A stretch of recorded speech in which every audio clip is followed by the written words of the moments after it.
ಇಷ್ಟು ಜನರ ಮುಂದೆ ನನಗೆ ಸನ್ಮಾನ ಅಂತೂ ಮಾಡಿದ್ದಾರೆ. ನನ್ನ ಹಾಗೆ ಇನ್ನೂ 4 ಜನ ಕೂಡ ಸನ್ಮಾನ ಮಾಡಿದ್ದಾರೆ. ಅವರು ನಡೆದು ಬಂದ ದಾರಿಯಲ್ಲಿ ಸಿಕ್ಕಿದಂಥ ನಮ್ಮಂಥ ವ್ಯಕ್ತಿಗಳಿಗೆ ನನ್ನ ವೃತ್ತಿಯ ಭಾಗವಾಗಿ ನಾನು ಮಾಡಿದಂಥ ಕೆಲಸಕ್ಕೆ ಸನ್ಮಾನ ಮಾಡಿದ್ದಾರೆ. ನನಗೂ ಸುಮಾರು ಅವರಿಗಿಂತ ಒಂದು ಸ್ವಲ್ಪ ಪ್ರಾಯದಲ್ಲಿ ದೊಡ್ಡ ನಾನು. ಈ ಸನ್ಮಾನ ನನಗೆ ನಾನು ನಡೆದು ಬಂದ ದಾರಿಯಲ್ಲಿ ನಾನು ಎಷ್ಟು ಕೃತಜ್ಞ ಆಗಿದ್ದೆ ಅಂತ ಹೇಳುವಂಥದ್ದನ್ನು ಒಮ್ಮೆ ತಿರುಗಿ ನೋಡುವ ಹಾಗೆ ಮಾಡಿದೆ. ಕೇಶವರು ಅವರ ವ್ಯಕ್ತಿತ್ವವೇ ಹಾಗೆ.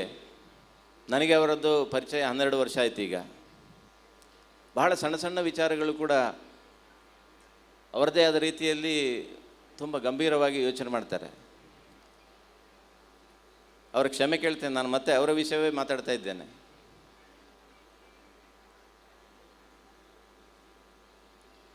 ಈಗ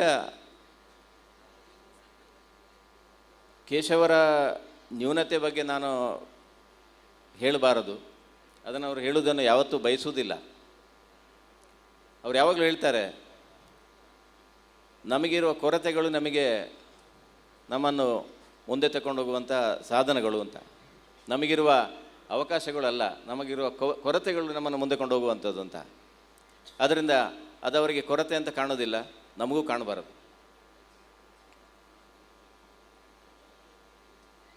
ಗಮನಿಸಬೇಕಾದ್ದು, ಈ 25 ವರ್ಷದಲ್ಲಿ ಕೇಶವರು ನಡೆದು ಬಂದ ದಾರಿ ಖಂಡಿತವಾಗಿ ಸುಲಭದ ದಾರಿ ಅಲ್ಲ.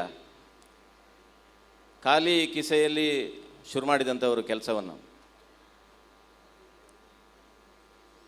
ಜೀವನವನ್ನು ತುಂಬ ವಿಶಿಷ್ಟ ರೀತಿಯಲ್ಲಿ ಅನುಭವಿಸ್ತಾ ಇದ್ದಾರೆ. ನನಗೆ ತುಂಬ ಸತಿ ಅವ್ರ ಜೊತೆಗೆ ಇದ್ದಾಗೆಲ್ಲ ಅನ್ನಿಸ್ತದೆ, ಸಮಾಜ ಅವರಿಂದ ತುಂಬ ಕಲೀಲಿಕ್ಕಿದೆ, ನಾನು ತುಂಬ ಕಲೀಲಿಕ್ಕಿದೆ ಅಂತ.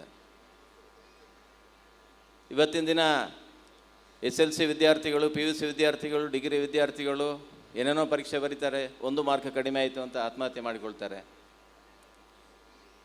ಯಾವುದೋ ಬಿಸ್ನೆಸ್ನಲ್ಲಿ ಲಾಸ್ ಆಯಿತು ಅಂತೇಳಿ ಎಲ್ಲ ಮುಗಿಸಿ ಊರು ಬಿಟ್ಟು ಓಡಿ ಹೋಗ್ತಾರೆ.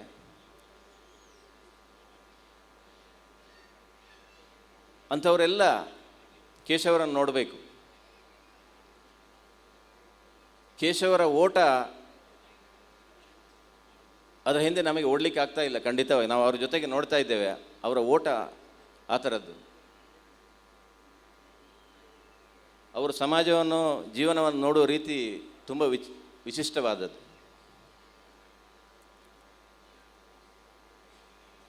ಅಂತಹ ಒಬ್ಬ ಅದ್ಭುತ ವ್ಯಕ್ತಿಗೆ ನಾವೆಲ್ಲ ಸಶಕ್ತರು ಅಂತ ಹೇಳ್ತಾ ಇರುವವರು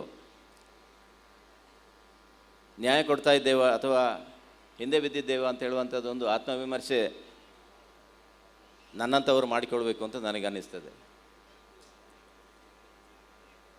ಮುಂದಿನ ದಿನದಲ್ಲಿ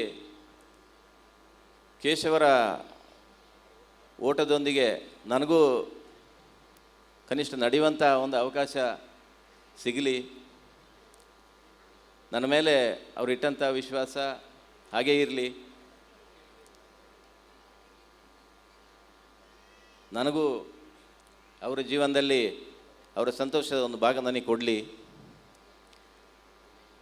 ಅಂತ ಆ ದೇವರಲ್ಲಿ ಕೇಳ್ಕೊಳ್ತಾ ಇದ್ದೇನೆ. ಅವರಿಗೂ ಅವರ ಮುಂದಿನ ಜೀವನದಲ್ಲಿ ದೇವರು ಬಹಳ ಉತ್ತಮವಾದ ಅವಕಾಶಗಳು, ಉನ್ನತಿಯನ್ನು ಕೊಡಲಿ ಅಂತೇಳಿ ಪ್ರಾರ್ಥಿಸ್ತೇನೆ. ಅವಕಾಶಕ್ಕಾಗಿ ಧನ್ಯವಾದಗಳು. ನಮಸ್ತೆ. ವಸ್ತುನಿಷ್ಠತೆ, ವಿಶ್ವಾಸಾರ್ಹತೆ, ನಿಖರತೆಗಾಗಿ ನೋಡ್ತಾ ಇರಿ ನ್ಯೂಸ್ ಪುತ್ತೂರು, ಜನಮನದ ಪ್ರತಿಧ್ವನಿ.